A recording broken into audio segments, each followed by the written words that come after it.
Hello, YouTube. All right, what you're looking at is an impromptu experiment.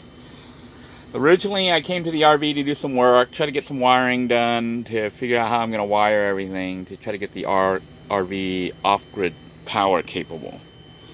And I was going to cook up some rice. Oh, the alarm is going off. I'm getting carbon monoxide. That's great. I'm getting a buildup of carbon monoxide in here, so I need to get out. I don't know if you could hear that carbon monoxide detector going off. It's going off because I've been running the engine.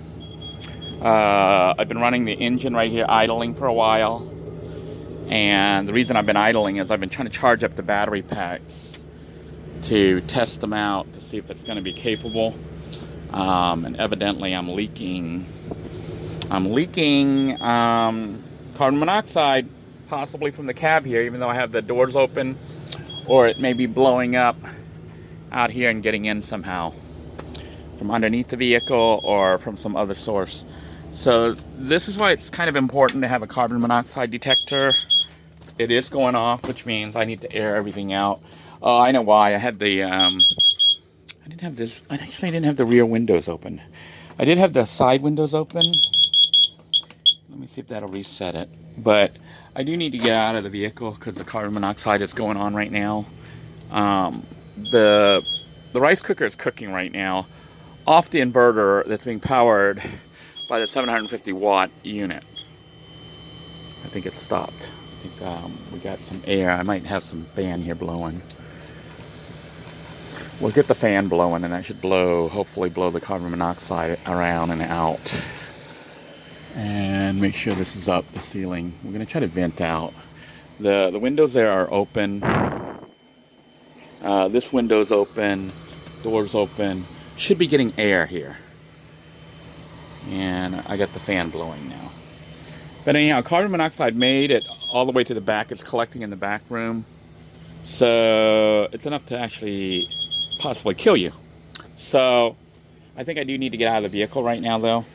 We're going to have to resume this later. So I'm going to go ahead and pause this video and resume after the carbon monoxide is cleared out. Alright, the alarm is still going off. And I'm starting to feel a little bit lightheaded here. But I'm trying to vent it out by putting the 12 volt fan there into the vent to have it blow down, which is sucking in fresh air supposedly. I tried to reset this. It's not wanting to reset, so I'm probably going to have to leave the room before I faint here. I've also tried to suck air from this side. The rice cooker is still cooking, which is why I don't want to shut the engine off, because I do want to have the rice cooked. It's almost done. So once the rice is done cooking, I can shut the engine off. And actually it stopped. So it looks like my venting may be working. The carbon monoxide gets to a certain level, enough to be toxic, and the alarm goes off to warn you. So it's like going up and down right now. Probably two fans would circulate enough air, or having another fan by a window that's open and sucking it. You know, blowing air through would probably clear it faster, because I suspect somehow it's leaking. It's coming in from the side. It could even be coming in through this door right here. The exhaust right there, while the engine's running. And I continue to keep it running because I'm cooking the rice. But I'm going to go ahead and go outside while the rice cooks. It'll be done in a few minutes, and then I can shut the system down, and we can resume filming and talk a little bit about the safety situation. And the actually, I'm going to show you what the system is like right now while the alarm's going off. But if nothing else, this is a testament as to why it's important to install a carbon monoxide detector. I didn't even detect it. The alarm went off, which means it's detecting the carbon monoxide from the exhaust of the vehicle running. And it's either blowing up and going up through there somehow. The windows here are shut, although the other side is open. You know, because I did open it up all the way to air it out. So I just opened this whole side up to let air through. Well, I could probably open up this stuff to let more air through, but air should be going in right now anyways.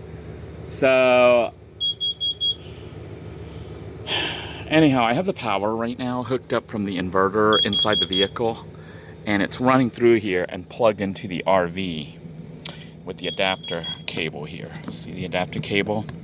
So I'm generating the power for the entire RV right now. It's not enough to run the air conditioner, but it should be enough to run the microwave and stuff. But what I'm finding out is I'm blowing the fuses here, so I had to upgrade the fuse.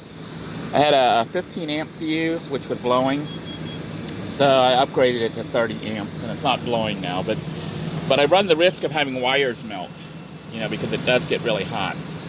Feeling it, it's pretty hot, but it could be the sun because we're out here with the sun exposed. So I upgraded both fuse connectors to 30 amps. And what you're looking at right now is this is what happened to the 15 amp fuse right here. You see it blew and actually fell apart.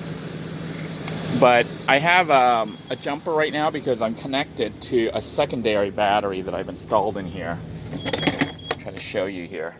I've installed a secondary battery because I'm getting ready to build a battery bank here and then wire it to connect it to the house battery. So this is the battery that's from Little Blue. It's not in good shape. You know, it only holds about 12.2, 12.3 volts. Same with this vehicle. So they're both low right now, and I'm thinking I'm going to have to get all new batteries. But the thing is, RV batteries and any batteries in general, lead acid, they will actually hold less and less charge over time. So I'm not sure if I really want to invest in a brand new battery for this. The reason is I'm not full-time living in the RV, and I'd be buying a battery that mostly would be sitting and actually losing power. So you're paying for a brand new battery that you're not even using. Actually not even one battery. To build a bank here, I think there's room for 3 batteries that would fit in that cage. I could potentially put 3 batteries, that's like 300 amp hours. Plus maybe 100 more under the hood. If I can wire it all with a thick enough gauge wiring, it would be 400 amp hours, which would be enough I think it's enough to run the RV off grid. When I say run it off grid, what I mean is you could use it to run the TV, you know, run the computer. You couldn't really use it for the air conditioner.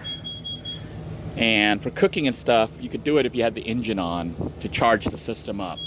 But of course, what we're running into right now is the alarm going off. And I'm going to ignore it while it's cooking. But basically what we're building is a system. You can see the rice cooker is cooking right there, while the alarm continues to just beep like crazy here to warn me to get out, which I am out. But what we essentially are building right now is a copycat or a big version of Little Blue. I don't know if you recall Little Blue's cooking system, the rice inverter cooking system, you know, that had the switch and all that with the vehicle battery and the house battery. That's what we're doing here, but to the RV. And the RV is going to be a little bit more powerful because I want it to be able to run the TV and all these other appliances when I take the kids camping and stuff, so we can actually use the RV as a house almost, minus the air conditioning. And if I can pick up the cheap inverter, even though it was that junky one from the flea market, I think I'll go ahead and buy it and test it out to see if it'll power the air conditioner. Because without working, AC running and everything, the RV is actually fully off-grid capable once I get a large enough battery bank. So I'm debating how much I want to spend on a battery bank and even wiring. I wanted to show you the wiring inside, but I don't want to do it right now with the carbon monoxide in there, the high levels of carbon monoxide. So for now, we'll go ahead and not take a look. We'll resume as soon as the rice cooker's done and I can shut the system down and let all the carbon monoxide disperse. I'll open all the windows fully and, you know, let the fan blow everything out, and then we'll take a look at it and see if we can't. I got to figure out where the leak's coming from, but I think it's coming from here. I think when you're driving, you don't have as much of an issue, although I haven't, you know, until I drive and test and see all this working in action, really don't know. But basically, when that alarm goes off, what you need to do is get out of your vehicle, open all your windows, shut your engine. You're producing carbon monoxide. And it's continuing to go off because I'm continuing to produce carbon monoxide by leaving the vehicle running. Let's take a look here. It looks like it's on warm mode right now, which means it's done cooking. The rice is done. So what I'm going to do is shut the system off. Shut the rice cooker off. I was using it off the top inverter, not the bottom. And what I'm going to do is actually shut the engine off. And that'll produce less carbon monoxide. Come around here and shut that off. But basically, with the engine continuing to run, that thing's going to keep beeping because I'm continuing to produce carbon monoxide. There. Now the engine's off.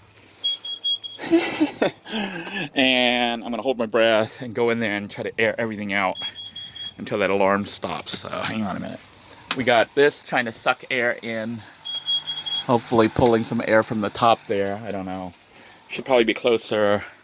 Outside the back one here. It's serving almost like a fantastic fan. It's that poor man's fantastic fan right here.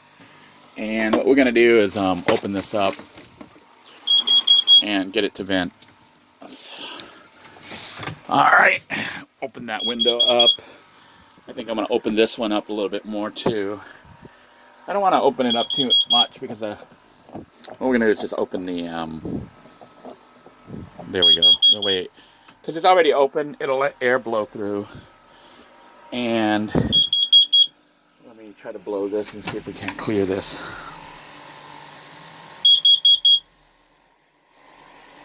I'm basically trying to reset it here and see if it'll.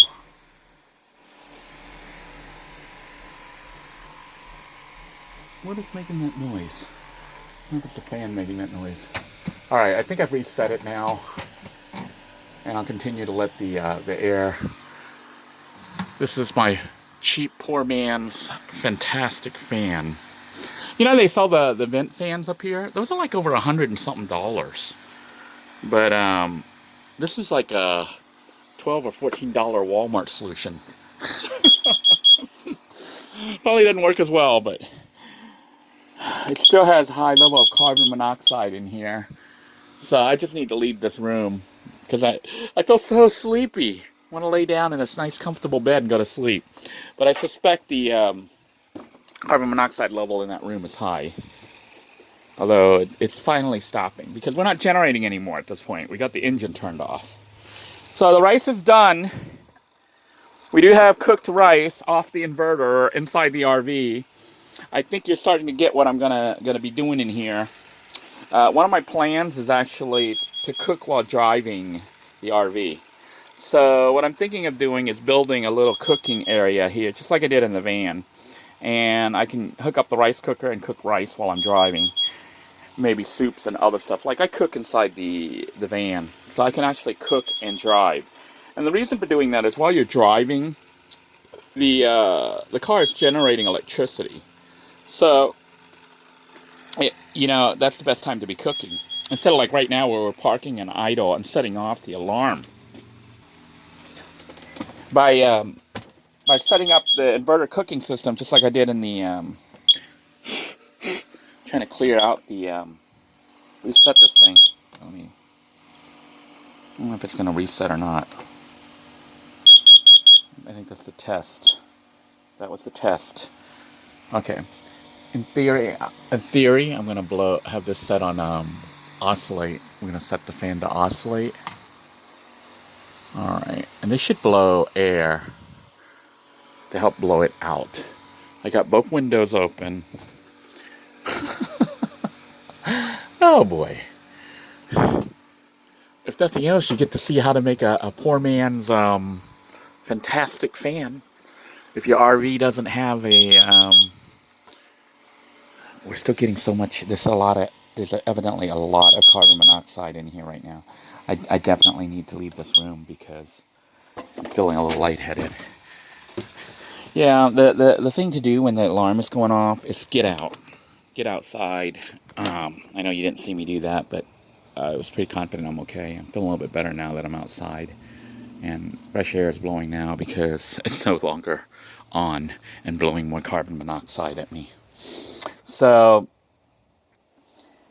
I urge you, if you haven't already done it and you're living in a vehicle, get a carbon monoxide detector.